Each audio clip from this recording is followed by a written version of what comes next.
March 8-ന് അതായത് US-ഇസ്രായേൽ Iran യുദ്ധം തുടങ്ങി 9 ദിവസങ്ങൾക്ക് ശേഷം കാലിഫോർണിയയിലെ ഫ്രസ്നോ യോസെമിറ്റി രാജ്യാന്തര വിമാനത്താവളത്തിന് സമീപം ഒരു വിമാനം ദൃശ്യമായത് ഏറെ ചർച്ചയായിരുന്നു. പശ്ചിമേഷ്യയിൽ യുദ്ധം ആസന്നമാണ് എന്ന ധാരണ നാൾക്കുനാൾ ശക്തിപ്പെട്ടുകൊണ്ടിരിക്കുന്ന ജനുവരിയിലും യുദ്ധം ആരംഭിച്ചതിനു ശേഷം മാർച്ചിലും അമേരിക്കയിലെ പല ഭാഗത്തും ഈ വിമാനം പ്രത്യക്ഷമായിരുന്നു. ഇതാണ് ഡൂംസ്ഡേ വിമാനം എന്ന വിളിപ്പേരിൽ അറിയപ്പെടുന്ന നാഷണൽ എയർബോൺ ഓപ്പറേഷൻ സെന്റർ എന്ന ബോയിങ് E-4B നൈറ്റ് വാച്ച് വിമാനം. സോവിയറ്റ് യൂണിയനുമായുള്ള ശീതയുദ്ധം കൊടുമ്പിരി കൊണ്ടിരിക്കുന്ന 70കളിൽ എപ്പോൾ വേണമെങ്കിലും സംഭവിക്കാവുന്ന ആണവ യുദ്ധത്തെപ്പറ്റിയുള്ള ഭീതി ജനങ്ങളെ എന്ന പോലെ ഭരണകർത്താക്കളെയും ഗ്രസിച്ചു തുടങ്ങിയ നാളുകളിൽ അമേരിക്ക വികസിപ്പിച്ചെടുത്ത ഏറെയൊന്നും അറിയപ്പെടാത്ത ഒരു വിമാനമാണിത്. ആണവ വിസ്ഫോടനം പോലുള്ള വൻ ദുരന്തമുണ്ടായി ഭരണകർത്താക്കളും ഉദ്യോഗസ്ഥരും എല്ലാം ഇല്ലാതായാലും ഭരണ തുടർച്ച നിലനിർത്തുക എന്ന ഉദ്ദേശമാണ് ഈ വിമാനത്തിന് പിന്നിൽ.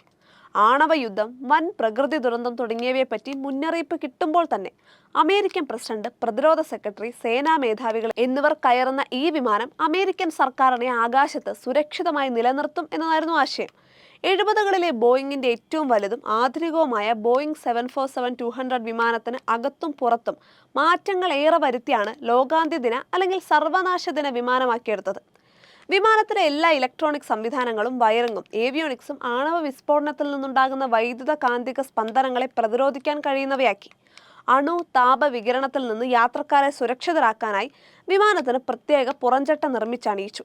വിമാനത്തിന്റെ വേഗം, ഉയരം, അന്തരീക്ഷമർദ്ദം തുടങ്ങിയവയുടെ ഡിജിറ്റൽ ഡിസ്പ്ലേകൾ കോക്പിറ്റിൽ നിന്ന് പൂർണ്ണമായി ഒഴിവാക്കി. ലോകമെങ്ങുമുള്ള അമേരിക്കൻ സേനാ താവളങ്ങളുമായി ആശയവിനിമയം നടത്താൻ വിമാനത്തിന്റെ മുകളിൽ കോക്പിറ്റിന് തൊട്ടു പിന്നിലായി കാഴ്ചയ്ക്കൊരു മകുടം പോലെ തോന്നിക്കുന്ന അഡ്വാൻസ്ഡ് എക്സ്ട്രീംലി ഹൈ ഉപഗ്രഹ ആന്റിന സ്ഥാപിച്ചു. താഴെ ഭൂമിയിലെ സമുദ്രത്തിൽ സഞ്ചരിക്കുന്ന സേനാ മുങ്ങിക്കപ്പലുകളുമായി ബന്ധപ്പെടാനുള്ള VLF ആന്റിനയാണ് മറ്റൊരു സവിശേഷത. 5 മൈൽ അതായത് ഏകദേശം 8 കിലോമീറ്റർ നീളമുള്ള ഒരു കേബിളാണ് ഈ ആന്റിന. വിമാനത്തിനുള്ളിൽ ഒരു വീപ്പയിൽ ചുരുട്ടി വെച്ചിരിക്കുന്ന ആന്റിന അടിയന്തര സാഹചര്യത്തിൽ വിമാനത്തിന് പുറത്തേക്ക് അഴിച്ചുവിടും.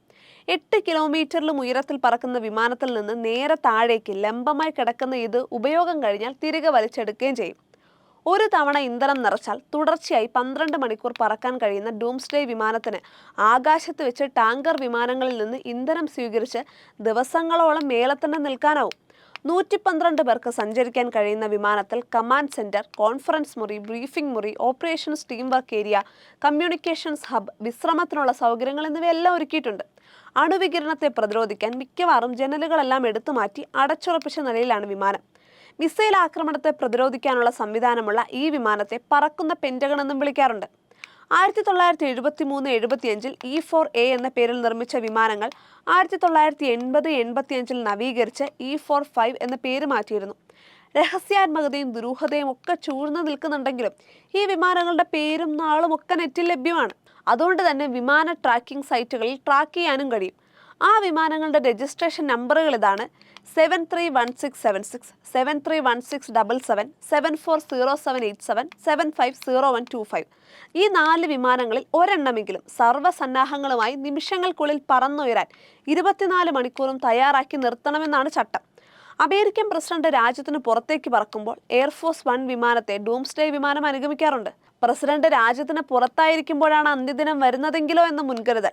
പ്രസിഡന്റിന്റെ വിമാനം അദൃശ്യമായി പറക്കുമ്പോൾ ഈ കമാൻഡ് സെന്റർ എപ്പോഴും ട്രാൻസ്പോണ്ടർ ഓണാക്കി തന്നെയാണ് പിന്നാലെ സഞ്ചരിക്കുക.